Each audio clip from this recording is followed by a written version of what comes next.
Hi,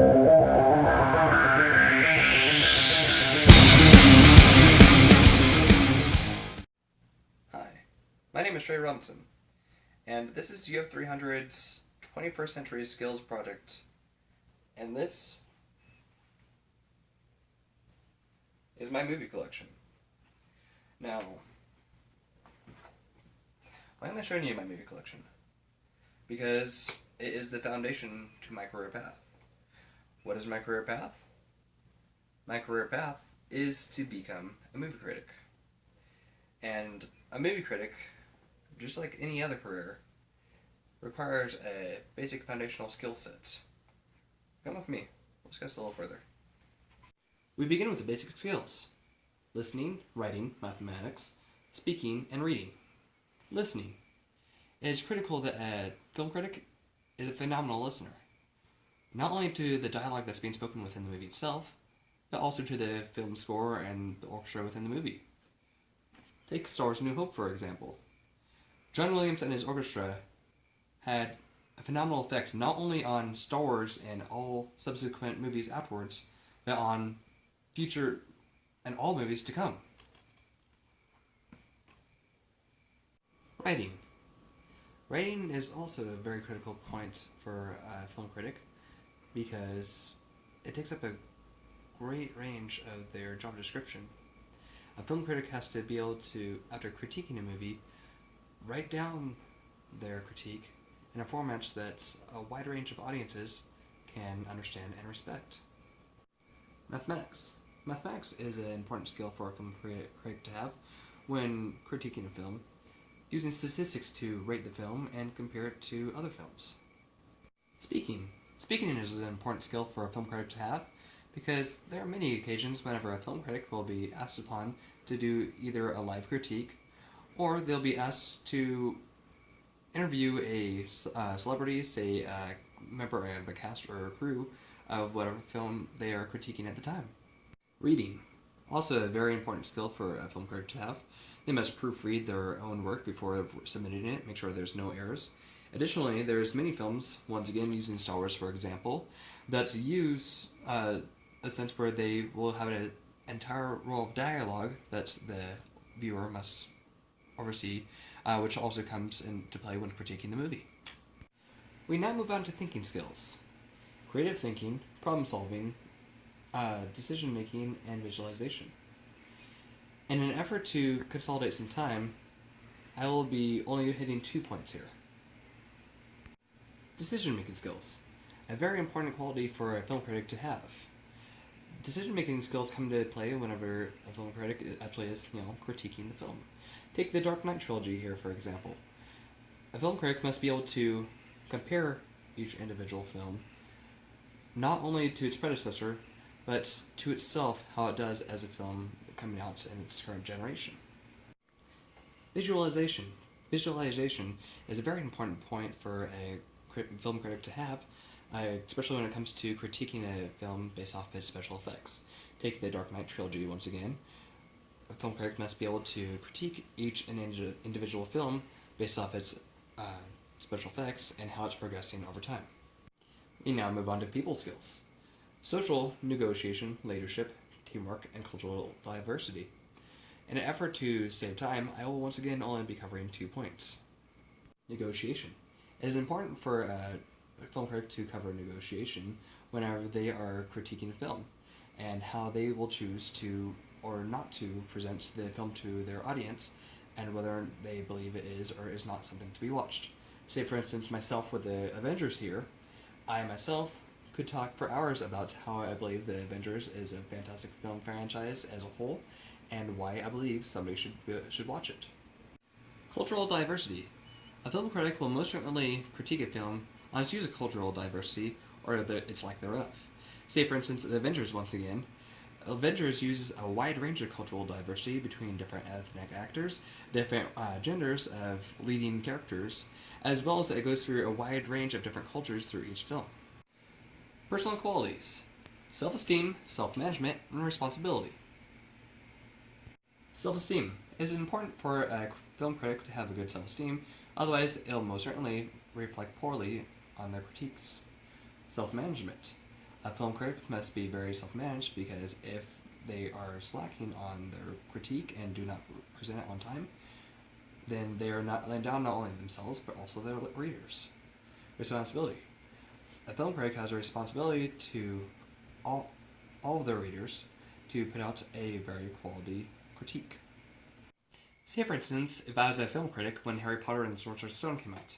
If I were to have watched the movie but not paid full attention to it, then I'd most certainly not be able to portray a very accurate critique.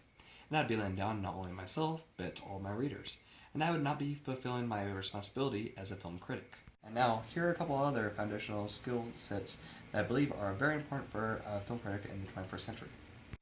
Risks of being a film critic. There's actually a very high risk of becoming a film critic because it is not a very high-need job.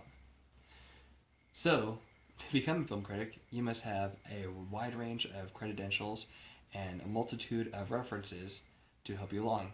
If you're lucky, you may eventually get hired on through being a film critic, through having experience such as working for a newspaper or through a news anchorship. But once you are hired on, you basically have the job for life. The need for a movie critic. The need for a movie critic is to ensure that moviegoers do not blindly go into a movie theater without first knowing what they might be expecting, and to ensure that they do not walk out of the film unsatisfied. Unbiases. It is important that a film critic is unbiased in what they are watching, so that way their film critique will be valid. Take myself as a film critic, for example. I personally believe the first Terminator to be a much better movie than the third Terminator, but as a film critic, I must treat them as equal and critique them as equal. Additionally, I'm a great fan of the Marvel Cinematic Universe and all Marvel movies in general. However, Howard the Duck is the one Marvel movie I cannot stand. Once again, as a film critic, I must be unbiased in my critique on it, and critique it just as if it was any other Marvel movie. Finally, as you can already tell, I'm much more of a fantasy and sci-fi type of moviegoer, and my least favorite movie type genre would be romantic comedies. Granted, I'm a bit partial to My Best Friend Girl. It is one of the few romantic comedies I can stand. But, once again, being a film critic, I must be unbiased in all my film critiques. And now, here's a YouTube video as an example.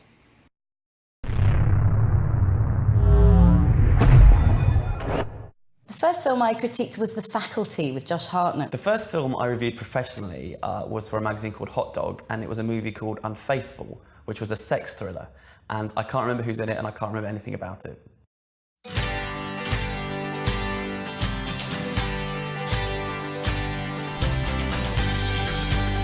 My name is Chris Tilley and I'm the entertainment editor at IGN UK. My name's Anna Smith. I'm a film critic for BBC News, and I also write for Empire, Time Out, Metro, Sight and Sound, Elle Magazine and various websites. So I first started reviewing movies when I was at university for a university newspaper, and that's when I kind of realised that's what I want to do with my life. I did a degree in English literature, and I think that really helped because it encouraged me to analyse things and look in depth at anything from symbolism to any manner of things. I think practical experience is just as important as qualifications when it comes to journalism, because I've been doing it for 10 years and every day I think I'm a better writer than the day before. So it's just about developing your voice and improving your style. You have to be a great writer, you have to be a good communicator, and you have to have a natural curiosity in how things are made and put together and what they mean. Oftentimes people say, oh, I don't want to review that movie when I'm speaking to freelancers because it looks like a bad movie or a boring movie, but sometimes they're the most fun films to review. So films are the hardest films to critique because you don't have any strong opinion. It's easy to write a very negative review, a very positive review. Don't look past some of the bad movies because that can be the best days on the job. Every review I'm asked to write will be different because it comes with a different brief. Every magazine I write for has a different brief, a different way of structuring things. So when I sit down to write a review, it's not like it's always the same way. If I'm doing it for Elle Magazine, it's going to be different for Empire. If I'm doing it for New Magazine, it's going to be different from Sight and Sound. I'm not sure that different types of movies require different kinds of reviews. Obviously, if it's a very serious film, you're writing a different style to if you're reviewing, I don't know, the latest Eddie Murphy comedy or something. What I tend to do is take a few notes during the film. Often it's all up here, but quite often I take a few notes, think about the most salient points I want to make. If I have very little space in which to make them, say 150 words, I have to have a good think about what's the most important message to get across. And then, of course, you have to start the review in an engaging manner that draws the reader in, and think about a conclusion that leaves them with a very fair and balanced view of the film, but has also entertained them along the way. And it's a constant learning curve during this job, because you could never know too much about movies, you could never have seen too many films. The more movies you've watched, the more books you've read around the subject, the more context you can give your reviews. So every day, as well as trying to watch as many new films as I can, you're also trying to fill in the gaps in your knowledge, because 120 years worth of film out there to be watched. I think film criticism has changed a lot since I came into it, say, 13 years ago. I mean, now with Twitter and blogs, anyone can make themselves heard, and that's a wonderful thing, but of course that does mean there is more competition. I think if I was starting out now, I'd definitely make sure I had a good Twitter account, lots of followers, a blog. The great thing is more egalitarian now. If you're a good writer, you're more likely to get yourself heard. When I started out, you just have to write a review, but now there's a lot more to it. You've got to write the review, you've got to source pictures and post pictures, you might have to add trailers, you might have to do voiceovers for a video review, and then when you finish the review and you've put it on the site, it's not over then, you've got to promote it, so you've got to be able to use social channels and really push it out there. So it's a lot more than just sitting down and writing a review now. There are many wonderful things about being a film critic. Being able to watch films for free, write about them, pass on your opinion to thousands, possibly more people, is a big responsibility, and it's an exciting responsibility, so I love that. As for downsides to being a film critic, well, do you have to go and see the next Eddie Murphy comedy? Because I do. Peggy 16. This girl is wanted for treason. They have no idea what they're up against. She is the enemy. She is Jodie Holmes, and she is coming. Next time, I'll kill everyone. Beyond Two Souls, only on PlayStation 3.